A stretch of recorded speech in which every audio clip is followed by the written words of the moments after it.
सब जगह प्रशंसा हो रही थी और विश्व के बहुत प्रमुख देशों का head of the state, head of the government और कई जाने माने हस्तियां भारत का तारीफ करके एकजुट बहुत अच्छा काम चल रहा था। उस समय कांग्रेस के यूथ कांग्रेस वर्कर्स के कुछ लोगों ने वहां आकर के नंगा नाच किया और सबने तस्वीरें देखी और रात भर इसका जो प्रतिक्रिया आए हैं देश भर से, जितना भी इसका निंदा किया जाए बहुत कम है। ये एक गलती नहीं है, ये एक अपराध है। देश के खिलाफ बहुत बड़ा अपराध काम किया है कांग्रेस वालों ने। हमने सुबह उठकर के ये सोचा कि अगर कांग्रेस पार्टी में देश के प्रति थोड़ा भी उनका सोच विचार सोचा कि हम आत्ममंथन करके माफी मांगेंगे, तो सुबह जब हमने देखा माफी मांगने का जगह उल्टा कई कांग्रेसी नेता ये नंगा नाच को जायज ठहरा रहे थे। वो कह रहे थे कि ये युवाओं का आक्रोश है। अगर युवाओं का आक्रोश को देश को बदनाम करने के लिए, दुनिया के सामने में भारत को बदनाम करने के लिए अगर इस्तेमाल करते हैं तो इससे ज्यादा शर्मनाक कुछ और हो नहीं सकता है। जब देश हित में कोई भी काम होता है उसमें सरकार किसी का भी हो, इसमें राजनीति नहीं होती है।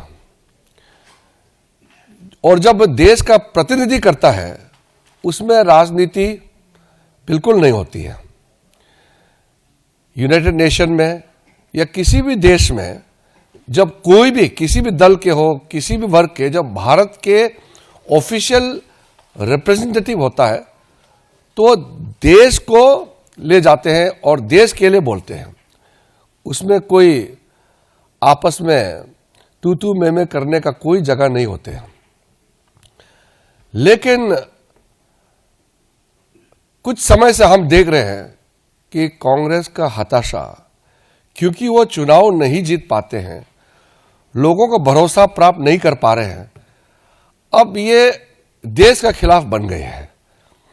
हम तो कहते हैं कि कांग्रेस वाले अगर भारतीय जनता पार्टी को अटैक करते हैं, भारतीय जनता पार्टी को क्रिटिसाइज करते हैं, तो ये लोकतंत्र में ठीक बात है, कोई बात नहीं, ये तो चलता है, हम मान सकते हैं।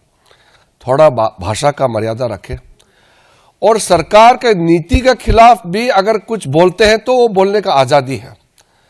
संसद में हो या संसद के बाहर सरकार के खिलाफ प्रदर्शन करना है, कर सकते हैं। ये तो लोकतंत्र में सबके लिए ये आजादी प्राप्त है, संविधान में प्रावधान है, आप कर सकते हैं। लेकिन आप देश के खिलाफ कैसे प्रदर्शन कर सकते हैं? और ये पहली बार इस स्तर में global AI summit, Modi ji का सोच विचार आप दुनिया का सामने में आया है कि मोदी जी सिर्फ भारत के लिए नहीं, विश्व कल्याण के लिए सोचते हैं, ये मानने लगा है। कई विश्व के नेता ने जो तारीफ किया है भारत देश का।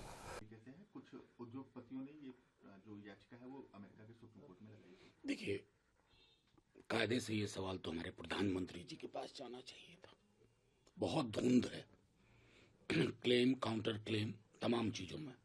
हम बार बार ये कहते रहे कि आपने देश को विश्वास में नहीं लिया, देश को भरोसे में नहीं लिया। राज्यसभा में जहां का मैं सदस्य हूं, मिनिस्टर साहब आए, बोल के निकल गए।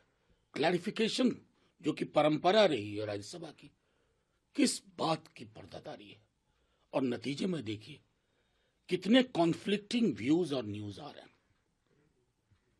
मैंने जो बयानात पढ़े हैं उससे कंफ्यूजन पैदा होता है। Who will clear that confusion? Not me, not you. जो निगोशिएशन कर रहे हैं वो बताएंगे, और वो कुछ बता नहीं रहे। समझौते के बाद वो सभी देशों पे लगा दिया है और कहा है कि अभी से ही इसकी शुरुआत मानी जा नहीं, सकती है। मेरा सीधे तौर पे कहना है कि you are dealing with an American president who has been inconsistent. इसका जवाब मैं थोड़े ही दूंगा। जो निगोशिएशन के हिस्सा है उनको क्षण क्षण क्लैरिफिकेशन करना होगा।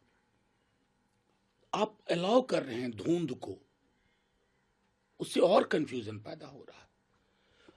इमीडिएट रिबटल जो आना चाहिए कंसर्न अथॉरिटीज का, वो आता नहीं है। कोई चिंता नहीं।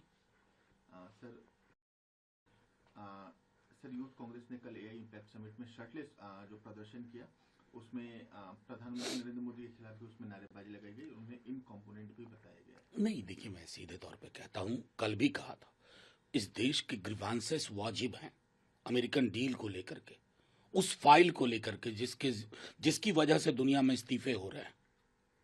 ये महत्वपूर्ण प्रश्न है। लेकिन ग्रीवांस होना और उसका एम्प्लीफिकेशन के लिए कौन सा स्पेस आप चुनते हैं, वो उसका तरीका होना चाहिए था। मैं मानता हूं कि यूथ कांग्रेस या जो भी प्रोटेस्टर्स हैं, they could have chosen a better option.